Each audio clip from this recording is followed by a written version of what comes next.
Regardless of what some people are saying, I really like what I have seen from Elden Ring Nightreign. It looks like a fun game with some new bosses and some co-op on top of it. I don't need much more. I'm a simple man. And I've been a big believer that From Software has only delivered quality products for over a decade or around a decade at this point. I think everything that From Software produces is creative enough and good enough for me to justify my purchase. So more or less what I'm saying is that I think From Software is great, and I have no issues with what Elden Ring Nightreign has currently shown me. Some people may say that From Software is lowering the quality bar, and while they are allowed to think that, I am okay with them making a little fun side project on the side while their really high quality Miyazaki-led games or whoever else continues to toil on their game, while From Software puts out something small, something interesting, and something fun. And now that you know my stance on what Elden Ring Nightreign is, I think that this is the best approach From Software can take with their products. We've all seen companies that produce these 9 out of 10 masterpieces, but they put out a game once every 5 or 6 years, and you kind of wish they would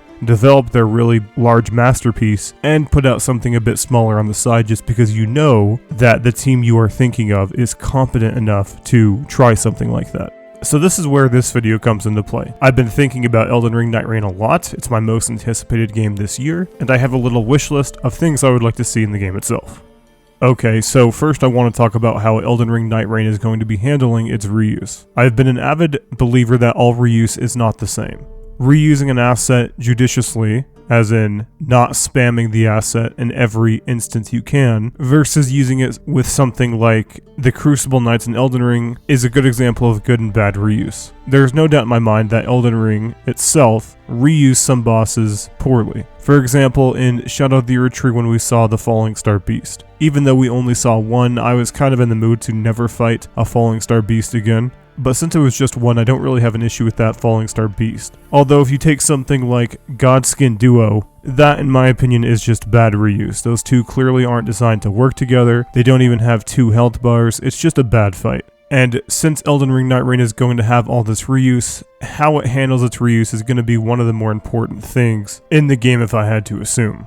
Every video game developer reuses assets that were made in their past work, and From Software is not immune to that. From Software arguably reuses more assets than the average developer, but I would also argue that the assets that are reused are all higher quality than what other developers would reuse. But just because these assets are, in my opinion, higher quality, doesn't mean that the whole game can just be reuse with nothing new added onto that. That is not judicious reuse. And this is where I think the Nameless King comes into play. I think the Nameless King is probably the best example we can find in the trailer that we have seen. So in case you don't remember, we saw the Nameless King, and I think we even see 2 other Dark Souls bosses in the trailer, but the Nameless King is the most prominent here. So let me just say that the Nameless King that we see in the trailer will not be a literal cut and paste into Elden Ring Nightreign.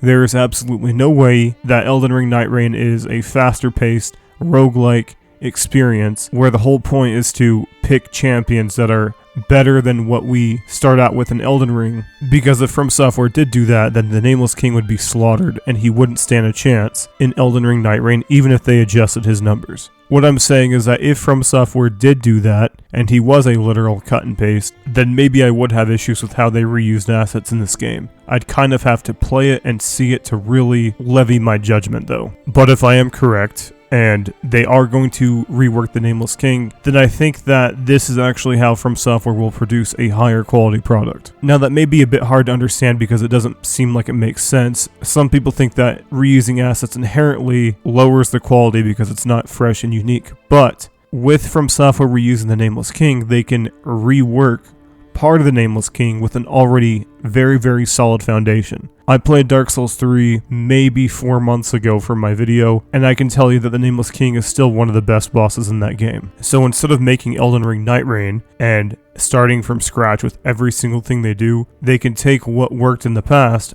and add on to that. So what I think is really going to happen here, and this is kind of a tinfoil hat theory, is that we're not going to be fighting the Nameless King. We're going to be fighting King of the Storm. when we see the trailer for Elden Ring Nightreign, we don't actually see the Nameless King fighting solo without his mount. We see him on top of his wyvern, just like how he is in the first phase in Dark Souls 3. And we all know that the Nameless King is just a better fight than King of the Storm. I think we can all agree on that. So imagine if From Software takes the solid foundation that is phase 1 of the Nameless King, but expands that into a completely new and fun boss. Really, Elden Ring Nightreign is kind of like a what-if story. What if From Software designed their bosses a little bit differently than what they have done in the past, and how would that have played out? Maybe this will be a better fight than the Nameless King, who knows? And that's the more exciting part with Elden Ring Nightreign for me personally. I'm not really into the co-op Souls experience. And we have reasons for why I don't really like co-op Souls experience that will be talked about later, but for now, I would still rather play a 1v1 Souls game, but I'm open to play something like this. Okay, I think that covers that, and I want to talk about some of my other points. So something else that Elden Ring Nightreign can do that will benefit the entirety of From Software is to upgrade their tech. I'm not a technological expert, but as far as I can tell, From Software uses the same engine for all of their games. That may not be the case with what we have not seen yet, but even something like Armored Core, from my knowledge, is used on the same engine they've been using for a long time now. And that's what From Software does best. They are an iterative company. With each new release, they iterate upon their previous work, and that's why the sentiment is their games usually get better as they go on. You may have a favorite, such as Dark Souls 1, but in my opinion, their games get better as they release. So if From Software upgrades their tech, then that can be used in their next titles. We all understand that. But since this is going to be a Souls-esque type of game, it's not a true Souls game, I would say, but it's similar to Souls. This game can introduce new technology and new ideas, and Miyazaki can use those ideas in his next dark fantasy RPG. Miyazaki has been open and adamant that Elden Ring is not his ideal dark fantasy RPG, which is extremely interesting to hear, as we all know that Elden Ring is a masterpiece, but if he wants to keep cracking at his dark fantasy RPGs, he can iterate upon what Elden Ring Nightreign set up if he chooses to. Even something like the movement that we see in Elden Ring Nightreign's trailer can be placed into his new game. Because I think that with Elden Ring, we can all agree, or most of us can agree, that the Souls combat may have been pushed to its max in Elden Ring. It's kind of hard to say if it was or was not, as no one knows the Souls combat better than From Software, but some of the bosses and what was able to be done in Elden Ring feels like we're almost at the peak. We're getting really close. And if we keep adding on new abilities that we can use in the base moveset, we can continue to raise the bar more and more. And before I get to my last point, this is why I think that people who are diametrically opposed to Elden Ring Nightreign should give it a second look, because even if you don't want to play Elden Ring Nightreign, you're not interested in it, you've checked it off, that's fine. You're allowed to play and not play what you like. But at the bare minimum, since From Software iterates upon their past work, this can only be good for From Software.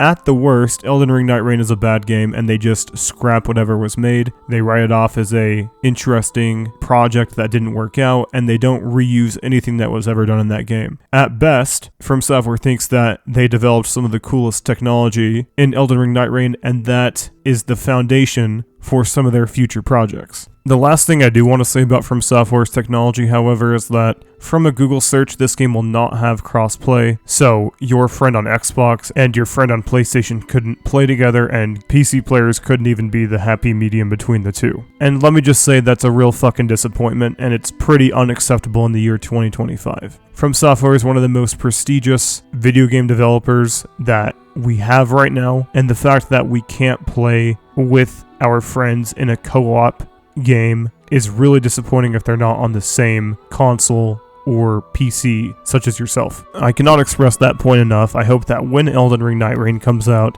the lack of crossplay is mentioned in the reviews, because there's going to be a lot of players that think they can play with their friends and they end up not being able to, because From Software's most likely technology is the problem. Other games have been doing crossplay for years on end now, and we're still stuck in the past with From Software here.